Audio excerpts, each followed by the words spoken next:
Hey everybody, and welcome back to my channel for this Wednesday morning, afternoon or evening across the world where you may be. And today is World Autism Acceptance Week, day number 3.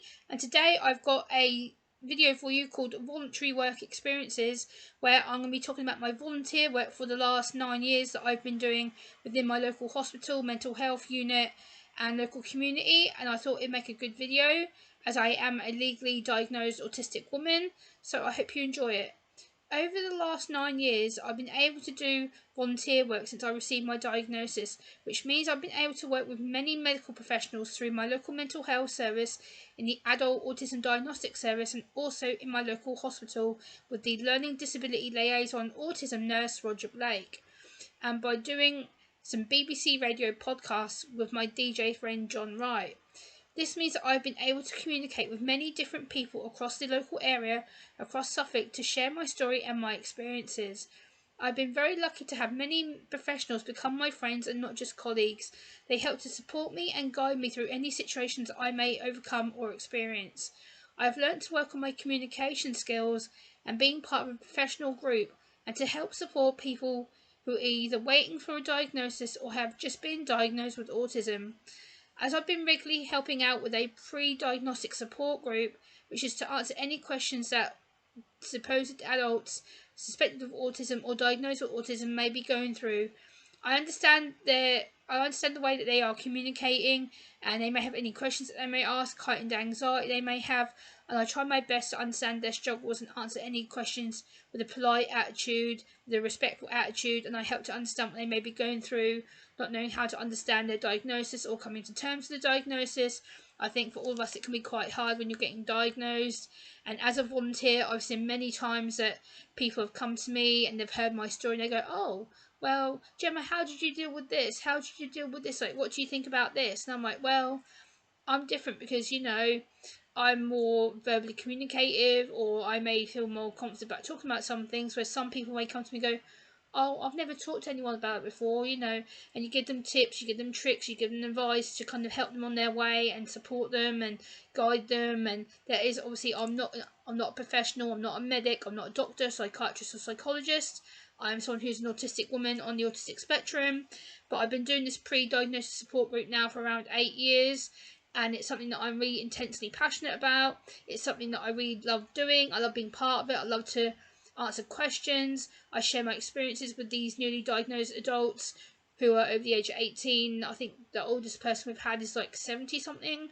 So I think we go into a hall or a room that the autism service will hire, and we'll have it for 3 or 4 hours, and we have biscuits, tea, coffee, hot chocolate, juice, and we talk about what autism is, how to support them, what the diagnosis means for them. So that's where me and one of my friends comes in, and we talk about what our diagnosis is, how we've adjusted to it, how it felt to go through the diagnosis service the first time round, and now we're able to give our views and talk to them, hopefully reassure them that they are going to be okay, that yes, it's okay to struggle at first, it's okay to ask questions about what their autism means, how to tell their families, how to tell their friends, their employers, how to self-manage, to use coping strategies, so things like meditation, sensory tools, fidget aids, things like meditation colouring books, which I do have in my book resource video, which I'll be doing towards the end of this week.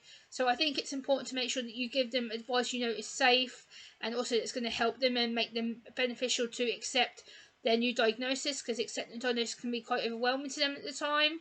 But being able to be a volunteer, not just in my local mental health service, but in my local hospital, working with the learning disability liaison autism nurse Roger Blake, has been an absolute blessing. I've been doing online trainings with him now, I believe it's around 7 years, maybe a bit longer than that. And also, before I started working with him, I was working with a local autism specialist nurse called Sue Bridges, who introduced me to a lot of the Suffolk County Council staff, who I was able to talk to about my experiences. I did a lot of easy read materials with her, which is how to make government documents, government policies, council documents more accessible to people with disabilities and autism. So we worked together to produce materials that would work for them, and how to make words more broken down and simplified, because a lot of the words are quite long and legal and heavy for people who have disabilities. So again, it is important to make sure you best support their needs and how to reassure them that everything is going to be okay. And if they do need professional services, of course we signpost to professional services to best help them, to best cover their issues that they may have, whether it's mental health support, counselling support, anything of that nature. We do signpost to other services. I think over the last 9 years I've effectively become part of a team. I'm able to use my attitude the right way, my language the right way. I've been able to turn take a lot more, because in the past I did really struggle with turn taking in a conversation. I've struggled to know where to join in the conversation and where not to join in with the conversation. So it can be really hard knowing what to do, what to say. And I think over the last 9 years, I've managed to be able to communicate myself fairly well. I've spoken up my viewpoints.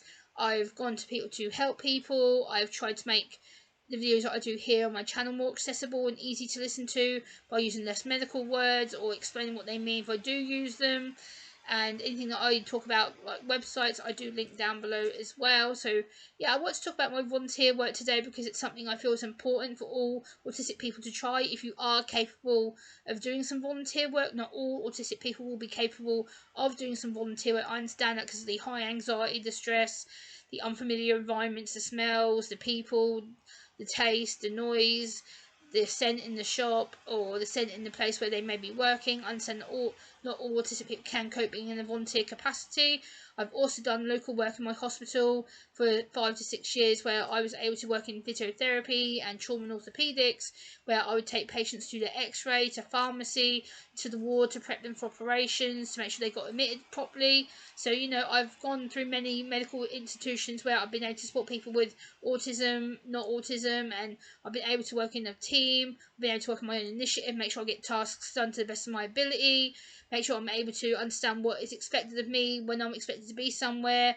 I usually have a certain routine when I'm at my volunteer work, so usually they'll get me to do my presentation, or they'll ask me to hand out materials like books or information sheets, or I'll get asked to set up the tea and coffee items, or I'll get asked to fill up the biscuit tin, or things like that I know are routine and that are going to be okay for people like myself to do.